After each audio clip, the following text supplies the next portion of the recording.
Hi అండి, అందరూ ఎలా ఉన్నారు?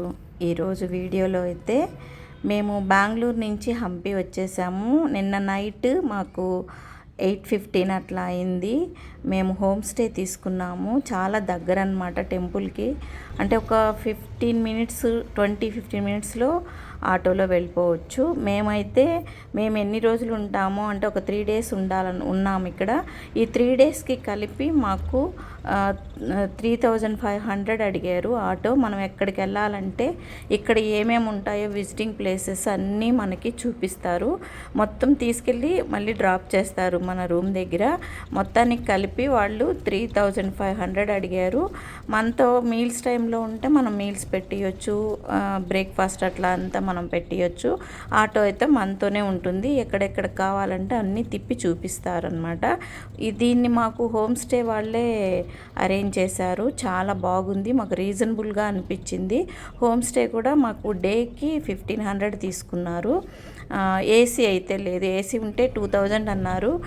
ఏసీ ఏదో రిపేర్ అయిందని మాకు 1500కే ఇచ్చారు. ఇప్పుడైతే టెంపుల్కి వచ్చేసాము. ఇది తుంగభద్ర రివర్ అనమాట. రివర్ ఒడ్డునే విరూపాక్ష ఆలయం అయితే ఉంటుంది.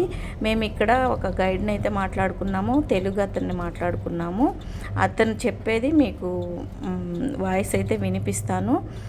కంప్లీట్గా అతనిదే పెట్టేశాను, మీరు క్లియర్గా వినొచ్చు. అలాగే టెంపుల్ అట్మాస్ఫియర్ మొత్తం నేను క్లియర్గా, అంటే మీరు చూస్తున్నట్టుగా, అంటే కట్ చేసి కొంచెం కొంచెం చూపించకుండా మనం వెళ్తే క్లియర్గా మనం ఎలా నడుచుకుంటూ వెళ్తే చూస్తామో అలా చూపించాను. అది కూడా కొంచెం అంటే మొత్తం టెంపుల్ ఆలయం మొత్తం నేను ఈ వీడియోలో చూపించట్లేదు, ఎందుకంటే 1 అవర్ పైనే వస్తుంది. నేను అంతా కట్ చేసి చూపించాలని అనుకోవట్లేదు. సో పార్ట్గా చూపిద్దాం అనుకుంటున్నా. ఇప్పుడైతే ఎంట్రన్స్ దగ్గర నుంచి లోపలికి వెళ్ళేంత వరకు, అలాగే ఆలయం లోపల వాటి విషయాల గురించి గైడ్ ఎలా అయితే చెప్పాడో దాన్ని మీకు వినిపించాలనుకుంటున్నా. కొంచెం అంటే కొంత భాగం వరకు ఈ వీడియోలో చూపిస్తున్నాను, ఎంటర్ అయ్యేంత వరకు. ఆలయం అయితే చాలా బాగుంది, మీరు ఏది మిస్ కావద్దు. నేను క్లియర్గా అతను చెప్పినవి అయితే మెన్షన్ చేస్తూ, నేమ్ పెట్టి మెన్షన్ చేస్తూ అన్నీ చూపించాను. మీరు చూస్తున్నట్టు ఫీల్ అవ్వాలనే ఉద్దేశంతో ఇదైతే పార్ట్ 1 వీడియో. ఖచ్చితంగా చివరి వరకు చూడడానికి ట్రై చేయండి. ఆలయం అయితే చాలా బాగుంది. ఇది చాలా పురాతనమైన ఆలయం అన్నమాట. ఇక్కడ చుట్టుపక్కలంతా హంపి అంతా శిథిలాలు ఎక్కువ ఉన్నాయి. తవ్వకాలు అయితే ఇంకా జరుగుతూనే ఉన్నాయి, కొన్ని ఆలయాలు ఇంకా బయటపడుతూనే ఉన్నాయి. సో మీరైతే వీడియోని చివరి వరకు చూడండి. అలాగే ఇంకొక పార్ట్ ఉంటుంది అనుకుంటా, లోపలికి గర్భగుడి లోపల ఏరియా సరౌండింగ్ అంతా చూపించడానికి అదొక వీడియో తీసుకున్నాను. ఎందుకంటే మొత్తం ఒకే వీడియోలో మీరు కూడా చూడలేరు, బోర్ అయిపోతుంది. సో బయట పక్క ఎలా ఉంది, లోపల అంతా క్లియర్గా నేనైతే మీరు చూస్తున్నట్టే చూపించాను. ప్లీజ్ వీలున్నంత వరకు చివరి వరకు చూడడానికి ట్రై చేయండి. Thank you so much.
ब्रह्मार्पणं ब्रह्महविः ब्रह्मार्पणं ब्रह्मणाहुतं ब्रह्मैव देहगन्तव्यं ब्रह्मकर्म समाधिना दैवमेवापरे यः यज्ञं योगिनः पर्युपासते ब्रह्माग्नावपरे यज्ञं यज्ञेनैवोपजुह्वति श्रोत्रादीनीन्द्रियाण्यन्ये संयमाग्निषु जुह्वति शब्दायताहाराः प्राणान् प्राणेषु जुह्वति सर्वेऽप्येते यज्ञविदो यज्ञप्रवितकल्मषाः यज्ञचित्तामृतभुजो यान्ति ब्रह्मसनातनम् नायज्ञोऽन्ययज्ञस्य कृतोऽन्यः पुरुषोत्तमः एवं बहुविधायज्ञाः वितता ब्रह्मणोऽन्ये तत्त्वविद्धितान् सर्वान् एवं ज्ञात्वा विमुच्यते श्रेयान्यव्यवयाद्यज्ञाज्ञानयज्ञः परन्तपः सर्वं कर्माचिरं पार्थ ज्ञाने परिसमाप्यते तद्विष्टिप्रणिपातेन परिप्रश्नेन सेवया उपदेक्ष्यन्ति ते ज्ञानं ज्ञानिनस्तत्त्वदर्शिनः यज्ञात्वानन्तर्बोधम् यास्यसि पाण्डव येन भूतान्यशेषेण अभिवेदति पापेभ्यः सर्वेभ्यः पापकृत्तमः सर्वं ज्ञानप्रमेयैव रुचिरं संतरिष्यति यथैधान्तितमिद्धोऽग्निः भस्मसात् कुरुतेऽर्जुन ज्ञानाग्निः सर्वकर्माणि भस्मसात् कुरुतेतः न विज्ञानेन सदृशं पवित्रमिह तत्स्वयं योगसंसिद्धः कालेनात्मनि विन्दति श्रद्धावान् लभते ज्ञानं मत्परः संयतेन्द्रियः ज्ञानं लब्ध्वा परां शान्तिम् अचिरेणाधिगच्छति ज्ञानयोगो नाम चतुर्थोऽध्यायः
తెలుగు ఉంటే మొత్తం చెప్పించుకో కన్నడ టోటల్ అంటే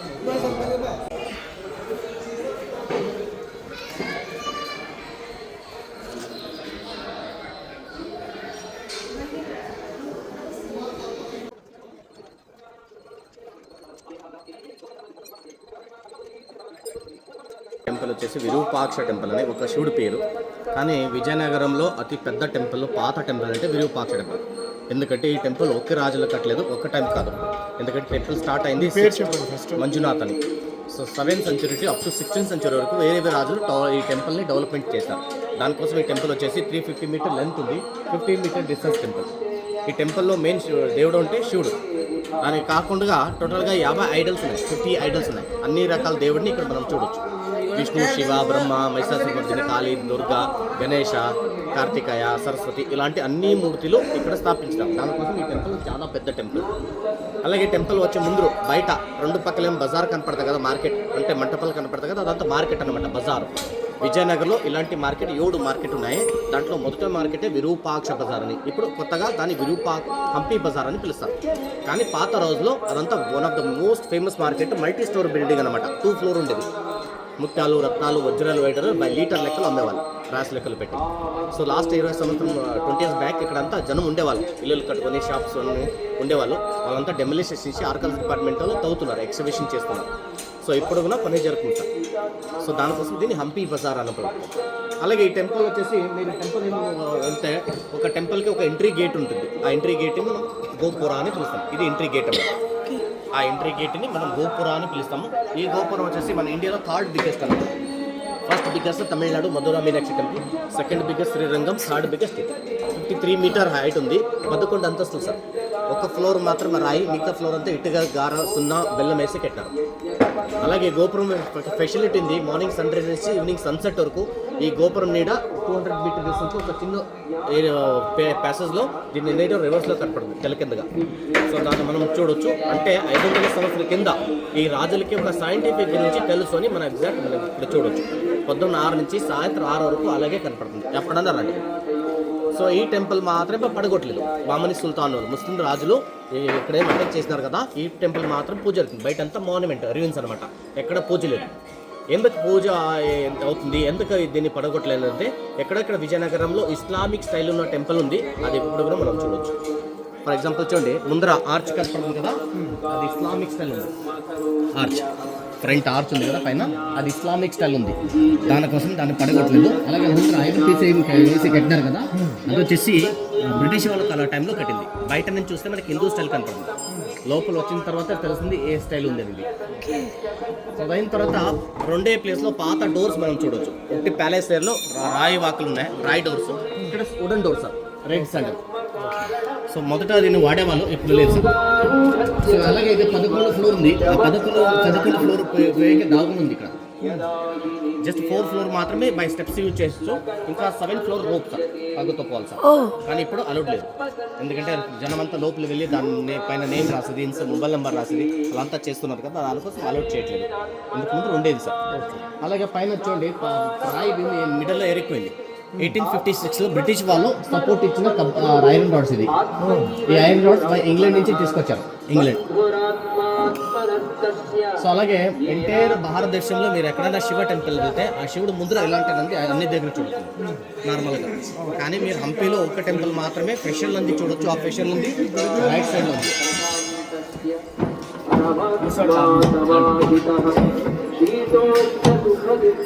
సో ఇది ఫెషల్ నంది. ఎంటైర్ భారత్లో ఇలాంటి నంది మీరు ఇక్కడ మాత్రమే చూడొచ్చు, బయట ఎక్కడదు. సో ఈ నందికి త్రికాల జ్ఞాన నంది అని పిలుస్తాం. త్రికాల అంటే టెంపుల్లో ఒక దినానికి 3 సార్లు పూజ అవుతుంది.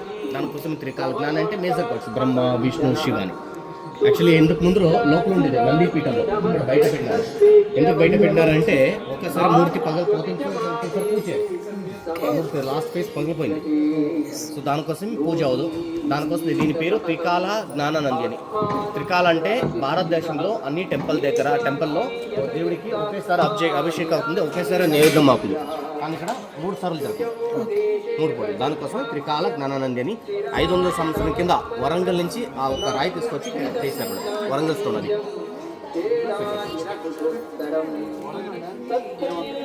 సో ఇది వచ్చేసి ఎంటైర్ హంపి గురించి ఉన్న ఒక మ్యాప్. అంటే ఎంటైర్ విజయనగరం అంటే ఎంటైర్ ఇండియా భారతదేశంలో చూస్తే అన్ని ఒక కింగ్డమ్ని స్టార్ట్ చేసేది రివర్ పక్కన. ఇది రివర్ తుంగభద్ర రివర్, అంతా కింగ్డమ్ పార్ట్, కింగ్డమ్ ఏరియా. అలాగే ఆపోజిట్లో చూడండి సార్, విజయనగర రాజముద్ర, రాయల్ ఎంబ్లమ్ అనమాట. ఈ రాజముద్రలో 4 సింబల్ ఉన్నాయి, సన్, మూన్, దాని తర్వాత వైల్డ్ బోర్, దాని తర్వాత కత్తి. ఈ 4 చేర్పి ఇది విజయనగర రాయల్ ఎంబ్లమ్ అనమాట. సో ఇది విజయనగర రాయల్ ఎంబ్లమ్. పైన మొదట టెంపుల్ బయట ఉండేది, ఇప్పుడు లోపల పెట్టినారు. ఎందుకంటే పడకపోతే మళ్ళీ తీసుకొచ్చి ఇక్కడ పెట్టినారు. అలాగే ప్రతి ఒక్క టెంపుల్ ఇక్కడ మోడర్న్ డేస్లో ఎలా ఒక టెంపుల్ ఒక స్టోరీ ఉంటాయి కదా, ఆ స్టోరీ రాస్తారు కదా, అలాగే టెంపుల్ స్టోరీస్ రాస్తారు. ఇది మిడిల్ కన్నడ సార్, ఇది చదవచ్చు కానీ ఇప్పుడు క్లియర్గా కనపట్లేదు, ఎందుకంటే ఇది మట్టిలో తవకలో దొరికింది సార్, బయటికి తవ్వేటప్పుడు దొరికింది. సో అలాగే ఈ టెంపుల్ ఎలా కట్టారంటే 2 పెద్ద ప్యాసెస్ వాడి కట్టారు. పెద్ద ప్యాసెస్ ఎలా అంటే లోపల ఉన్న పెద్ద ప్యాసెస్ అది వచ్చేసి రెగ్యులర్గా వాడేది, అంటే రెగ్యులర్గా భక్తులు ఏమి వచ్చేవాళ్ళు కదా, ఆ టవర్ పక్కన వెనక్కి 200 మీటర్ దూరంలో రివర్ ఉంది, రివర్ నుంచి స్నానం చేసుకుని డైరెక్ట్ లోపల వచ్చేవాళ్ళు. సో వాళ్ళకి ఆ ప్యాసెస్. సో ఈ ప్యాసెస్ వచ్చి పండుగ రోజు సార్, ఇప్పుడు కూడా ఈ పండుగ ఇక్కడ జరుగుతుంది. ఇయర్లీ 2 times or 3 times పండుగ జరుగుతుంది.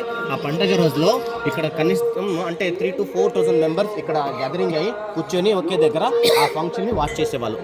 దానికోసం రైట్ సైడ్లో ఫంక్షన్ హాల్ మేడం. శివ మల్లె పార్వతికి పెళ్లి ఎంగేజ్మెంట్ ఎక్కడే అయ్యేది మేడం. ఇప్పుడు బయట రథం చూసారు కదా, ఆ రథం next month 2nd or 3rd festival ఉంది, శివ ಮತ್ತೆ పార్వతికి పెళ్లి. ఆ పెళ్లి రోజులో రథం జరుగుతుంది సార్, తీసుకెళ్తారు సార్. సో దానికోసం ఇదంతా పెద్ద ప్యాసెస్ లాగా ఓపెన్ థియేటర్ లాగా, టెంట్ లేదు, స్టేజ్ లేదు. అలాగే లెఫ్ట్ సైడ్లో కనపడుతుంది కదా మంటపం, అది 100 పిల్లర్స్ ఉన్నాయి. ఆ మంటపం పేరు వచ్చేసి సభా మంటపం అని, మీటింగ్ హాల్. ఈ టెంపుల్ లోపల ఏమైనా పండుగ చేయాలంటే బిఫోర్ రాజులతో కూర్చొని డిస్కషన్ చేసేవాళ్ళు. అలాగే పైన టెంపుల్ చూడండి, పైన కొండ పైన, ఆ కొండ పేరు వచ్చేసి హేమకూట పర్వతం అని. ఆ హేమకూట పర్వతంలో ప్రాపర్గా మైథాలజీ స్టోరీలో శివ తపస్సు కూర్చున్న ప్లేస్ అది, శివుడు తపస్సు కూర్చున్న ప్లేస్. దానికోసం దాన్ని హేమకూట పర్వతం అని పిలుస్తాము. కానీ 7వ శతాబ్దంలో బాదామి చాలకాలు కొన్ని టెంపుల్స్ పెట్టారు అక్కడ. అదంతా టెంపుల్ పేరు జైన్ టెంపుల్ అని. జైన్ టెంపుల్ అంటే పైన ఆ గోపురాలు ఏమున్నాయి కదా, అదంతా జైన్ స్టైల్లో ఉన్నాయి. కానీ ఒరిజినలీ అదంతా శివ టెంపుల్స్ అనమాట. ఇప్పుడు ఒక్కడి కూడా దేవుడు లేడు అక్కడ, అంతా మాన్యుమెంట్ సార్, రూయిన్స్. ఇప్పుడు జస్ట్ ఏరియల్ వ్యూ అంటే వ్యూ పాయింట్ సన్సెట్కి చాలామంది వెళ్తారు అక్కడ ఫోటోగ్రఫీకి.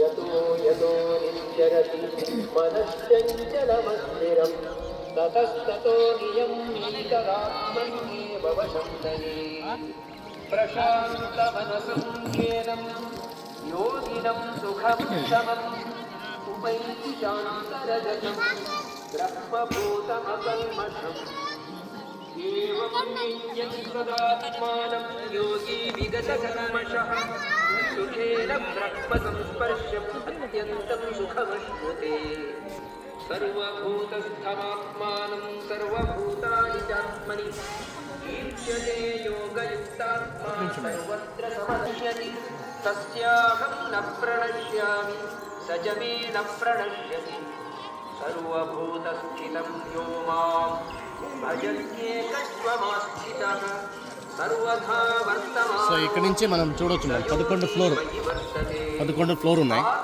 సో ఈ గోపురం వచ్చేసి 14వ శతాబ్దంలో ప్రౌఢదేవరాయలు పరిపాలన చేసేటప్పుడు కట్టిన గోపురం మేడం.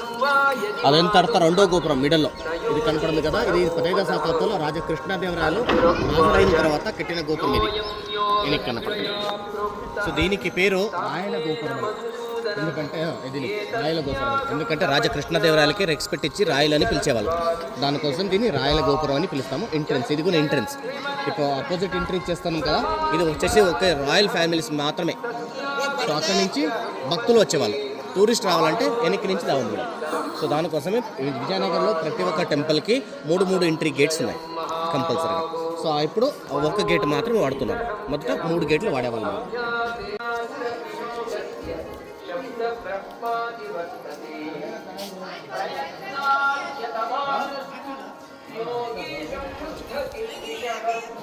అనేక జన్మ సంసిద్ధస్తతో యాతి పరాం గతిం తపస్విభ్యోధికో యోగి జ్ఞానిభ్యో విమతోధికః కర్మిభ్యశ్చాధికో యోగి తస్మాత్ యోగి భవన్న యోగినామపి సర్వే